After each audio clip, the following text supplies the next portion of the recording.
Yes. Uwitwa Kasuku Media muramuzi. Uwitwa Kasuku Media muramuzi, byaravuzwe ko yahohotewe ari hariya muri Leta Zunze Ubumwe za Amerika. Aba bantu bari bagiye kwica uyu musore bakamukubita ngo bakamusiga ari intere nk'uko yatanze ubuhamya, bakomotse ahagana he. Mu mboni zanjye aba bantu bakomotse i Kigali, burira indege hariya ku kibuga cy'indege i Kanombe. Aba bantu bateye Gasuku bavuye i Kigali, Kigali hariya i Kanombe. Reka nze nkwihere umwandiko neza, nguhe mapu uko imeze n'ukuntu igiye iteguye. Bwarakeye mu gitondo uwitwa Kasuku ndetse n'ibitangazamakuru bikeya bitangira kuvuga ko uwitwa Kasuku uzwi ku izina rya Kasuku ni umusore utajya woroha cyane hano kuri social media, ukunda kwibasira cyane abantu batavuga rumwe n'ubutegetsi bw'i Kigali, abazwi ku izina ry'ibigarasha. Uyu witwa Kasuku bwarakeye dusoma inkuru yuko yatewe n'abantu bivugwa ko ngo bari bitwaje impoho, bari bitwaje intwaro. Noneho aba bantu ngo bitwaje intwaro uko ari batatu, babiri ngo bari bafite imbunda, undi umwe afite ngo urundi runtu rutari imbunda ariko narwo rw'urugwanisho. Birumvikana, birandikwa ko Kasuku yakubiswe akagigwa intere. Bikimara kwandikwa ndetse n'ibitangazamakuru bibivuga, twagiye kubona tubona uyu witwa Kasuku yiteretse kamera, noneho aza yavuga neza ibyamubayeho. Ubwo ndagira ngo nze kwinjira neza wumve ubundi mu busesenguzi bwanjye, aho ndakurangira abagizi ba nabi bagiriye nabi uhitwa Gasuku baturutse. Gasuku aravuga ngo abantu bamutelefonye ngo ariko ntiyita ku matelefone yabo ngo abitabe. Arangije aravuga ngo ariko nyuma bahinduye uburyo bamuhamagaramo aza kubitaba. Asobanura ko atari yanyoye inzoga, kandi anavuga ko ngo adakunda inzoga, ngo icyo kuza ngo uretse ko rimwe na rimwe inzoga nyine arayisoma, ntabwo ayikunda ariko arayinywa, kandi ibyo nta nicyo bitwaye. Budi icyo tumuziho Kasuku ni umujene ukunda inyama cyane. Biragoye yuko niyo amaze iminsi atajya inyama, ntekereza ko umuntu ashobora no kumwitegereza kuri social media akaba yamubona, kuko ashobora no kugira, babyita ngo icyajya umuntu wabuze nk'amata cyangwa inyama agwara ubworo, ashobora kugira ubworo. Kandi reka nabikunde kuko bivugwa ko aturuka hariya mu bavandimwe bacu b'abakongomani. Buriya nyama ni nyama, anapenda nyama sana, ni nayo content ngira ngo akunda gukora. Kandi ni umuntu utoroshye hano kuri social media my friend. Ni umuntu uzwiho guhangana n'abantu bitwa ibigarasha, ni abantu basebya bakananenga ubutegetsi bw'i Kigali, cyangwa se ni abantu baharabika iki gihugu cyacu cy'u Rwanda, bazwi ku izina ry'ibigarasha. Aba Gasuku rero nibo abahanganye nabo, ku buryo byatangiye no guhwihwiswa, binanavugwa ko bamwe muri bo aribo baba bagambaniye uwitwa Gasuku. Ari nabyo ndagira ngo tuze kurebe se Gasuku koko yarakubiswe, niba yarakubiswe ninde waba waramukubise. Kasuku biza kurangira rero ateye kamera aravuga ati abantu banteye nk'uko nabivuze, barampamagara, nyuma nza kubitaba. Ndangije kubitaba turavugana, barambwira ngo hari ibyo baje bazanye hano. Ubwo ni ibijyanye n'ubutegetsi bwa hariya muri Amerika aho yarari.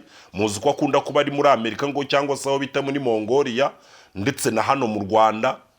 Nuko Kasuku arabayobora, ngo amaje kubayobora wavuga ko ngo ku munota wa 11 bakivugana yagiye kumva yumva barakomanze ku rugi. Bamajije gukomanga, Kasuku arabakingurira. Amaje kubakingurira barinjira, ariko muri uko kwinjira bamwakirije inkoni ngo bamukubita ikintu, arahanuka agwa mu meza. Buriya umuntu w'umusore iyo avuze ati narakubiswe kandi inkoni nakubiswe ndazemera, burya okay, dusesenguye ubundi koko yagakwiriye kuba yarakubiswe, akwiriye kuba yarakubiswe. Avuga ko mu bamukubise ngo babiri bari bafite pistori cyangwa bari bafite imbunda, undi umwe ngo afite uruntu yamukubitishaga ku buryo ngo baramukubise baranamwihanangiza baramubwira bati nturangije icyunamo, ndati ati tugiye kugukubita ku buryo n'izi nkoni turagukubita uzajya uhora uzibuka. Ayo ni amagambo nyine yo gusesereza yo gupfobya jenoside yakorewe abatutsi muri 1994, aho ushobora kuyagereranya n'inkoni, aho ushobora kuyigereranya n'inkoni buriya ukubise umuntu, buriya iryo ngiryo aba ari ipfobya. Jenoside nta kindi cyago buriya wapfa kuyigereranya nacyo cyakwibasira inyoko muntu, kuko buriya nicyo kibi twavuga ngo kiruta ibindi cyabaye hano mu Rwanda. Baramukubita niko avuga. Noneho avuga ko iyo turebye hano Kasuku akunda kuba ari anakunda kokereza n'inyama, muzitonde mwitegereze mubona ko haba hari abakecuru, hakaba hari n'abantu bakunda gutambuka ku tugare. Bisobanuye ko ahantu Kasuku atuye cyangwa aba twahatekereza mu buryo bubiri. Niba atari mu macumbi handi leta ituza abantu bashaje bakabarerera, wenda na Kasuku akaba ariyo departoma akoramo, akaba yita kuri aba basaza n'abakecuru, haba ari mu bitaro nanone wenda twavuga ngo by'abantu bakuru, kuko iyo urebye ubona haba hahuta udupusi hanyura abakecuru n'abantu bari mu tugare, ku buryo ntabwo wavuga ko biri kure y'ibyo bintu, kandi ntabwo bigayitse. Nyine umukecuru bujya ni umubyeyi unakora mu bakecuru, waba ufite n'akazi keza bujya gukorana n'abantu bakuru baba baratubyaye bakatubera ba nyogokuru, ntabwo byaba ari ibintu bibi cyane bigayitse.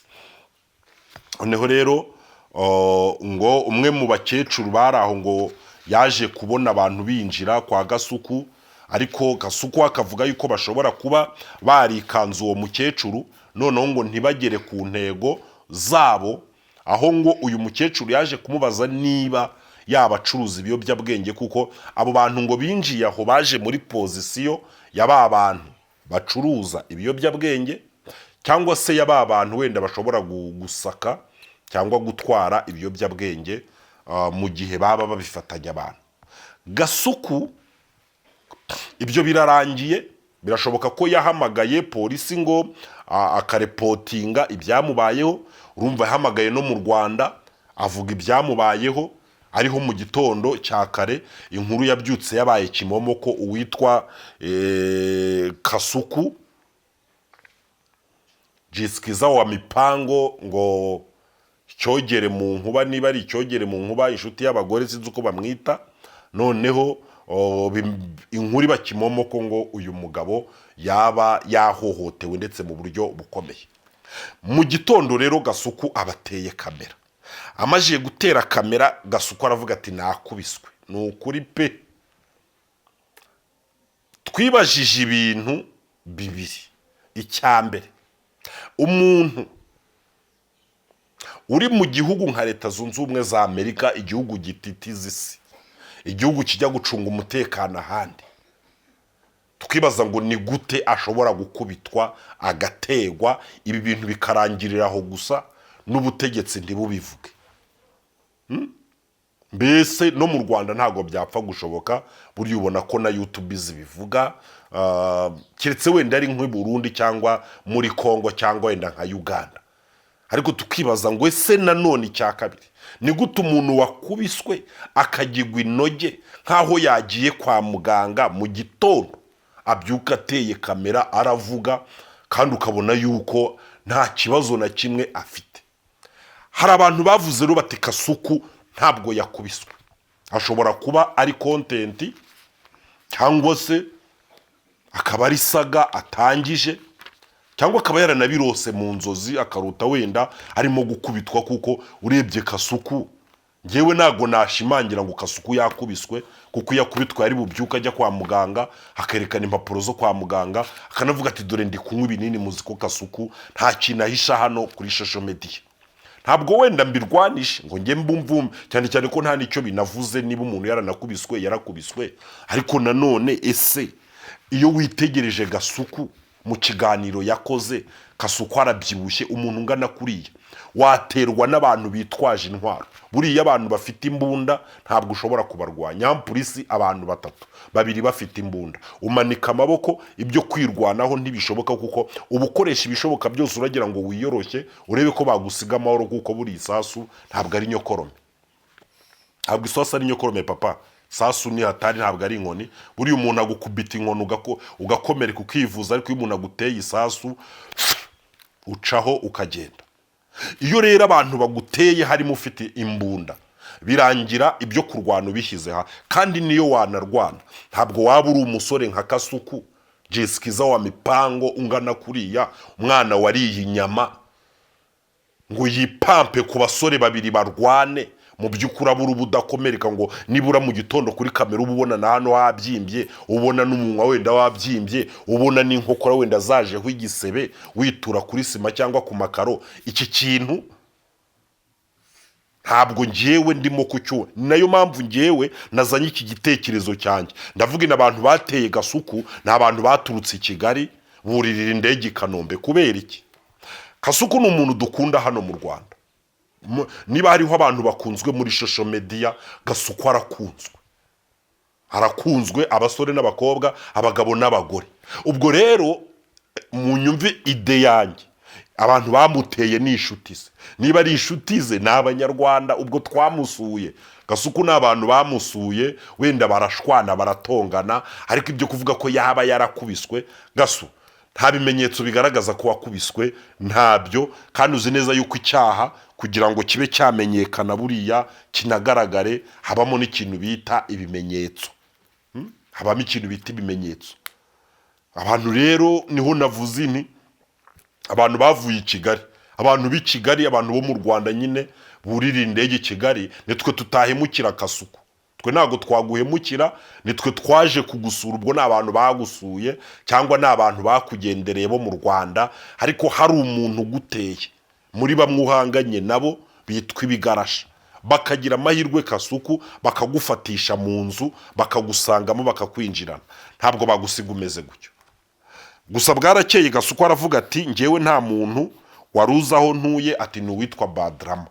Muzi neza saga imaze ibisi ya Badrama, aho Badrama yipanze gutuka umukuru w'igihugu ndetse no gusebya ubuyobozi bw'u Rwanda.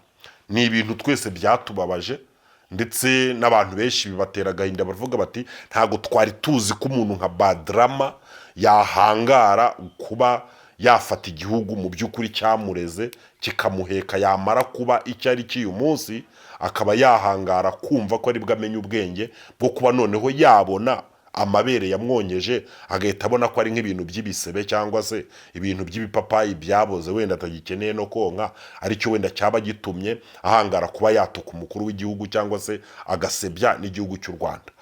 Jesikiza wa mipango rero Kasuku icyogere mu nkuba, inshuti y'abagore, yagize gutya nawe aripanze kwa kundi asanzwe ahererekanya na ba Mukankiko na Turayishimiye n'abandi biyemeje kuba ku ruhembe rw'abasebya iki gihugu. Noneho agira gute? Abaramushubije. Aha niho ngira ngo Kasuku yavuze ko uko byagenda kose umuntu uza aho atuye ari uyu witwa Badrama. Ariko nayo tukibaza ngo ese Badrama iyo amenya ahantu Kasuku atuye, ntabwo bari bwigwe bamutelefona ngo bamubaze umuryango w'inzabamo, kuko ubwo Badrama yaba ahazi, yabayobora, akayobora abicanyi bakahagera. Byose biri kugenda ubona yuko iperereza turi kugenda dukora riri kugenda ribura nyine ikintu. Hari uburyo abantu bakora iperereza, ariko wagenda ubahereza ibintu bagomba gushingira bakajya basanga ni zero. Umuntu akavuga ati nge nakubiswe, si urushyi bankubise, abantu bankubise bansiga ndi intore, basiga ndi intere. Kasuku ntabwo ari umuntu ujya utinya kwambara ubusa, murabizi. Hano kuri social media ngo tuvuye ngo yakubiswe mu gatuza cyangwa mu mugongo, yanga kubyerekana. Uzi ko akunda kutwiyereka Kasuku yikokoye, amabere agaragara, indi igaragara, arimo kwirira inyama cyangwa se arimo kotsa inyama. Niba rero Kasuku nta gikomera afite ku mubiri we, haba mu mugongo haba kunda, akaba ari nta mubyimbo hari, uyu muntu wakubise Kasuku, keretse niba ari nk'umwana mutoya wenda bakiranye cyangwa umwe muri bariya bakecuru baba bari hariya. Ariko n'umukecuru buriya yafata inkoni cyangwa imbago yayigutera ukayikinga ukerekana ukavuga uti dore ahantu nakubiswe. Kasuku rero ni ukwitatsa, ni ukwitatsa, ni ukwiriza, nta muntu wigeze agukubita. Niba nahari ewana ni umuntu w'inshuti yawe, ni umuntu w'inshuti yawe wavuye i Kigali, wenda ageze mu rugo mugira ibintu mutumvikanaho, murashwana gakeya, ariko nta kintu bita inkoni za aduyi zagusanze mu nzu, kuko aduyi yinjiye. Namwe mumbwire abantu mudukurikira, umwanzi aramutse yinjiye mu nzu akagufatisha afite imbunda, urabona yagusiga. Niyo yaba ataje kukwica yagusiga nta kimenyetso na kimwe kuri social media ujya no kuri kamera. Uyu uretse no kujya kuri kamera, ahubwo njye nahamya ko polisi yaza kuhagukura uri nere bakakujyana kwa muganga, wazagaruka kuri kamera nyuma y'iminsi myinshi umajije gukira inkoni. Izi nkoni rero za Gasuku nongere mbisubiremo, izi nkoni ewana biragoye kuzemera kabisa, biragoye kuzemera. Ntabwo umwanzi yagufatisha ngo ukore nk'ibi ngibi, ngo agukorere ibintu nk'ibi ngibi. Oya oya oya oya oya. Umuntu waguteye ni inshuti yawe, wenda mu buryo bumwe, ariko nta n'uwanaguteye. Ngewe uko mbibona nta bimenyetso simusiga bigaragaza ko uyu muntu yaba yarakubiswe inkoni zagira gutya zigaca igikuba hano kuri social media mu Rwanda. Reka rero dusoreza aho, ariko ibi ni ibitekerezo byanjye, niko ngewe mbibona, bitandukanye n'uko wewe ubibona.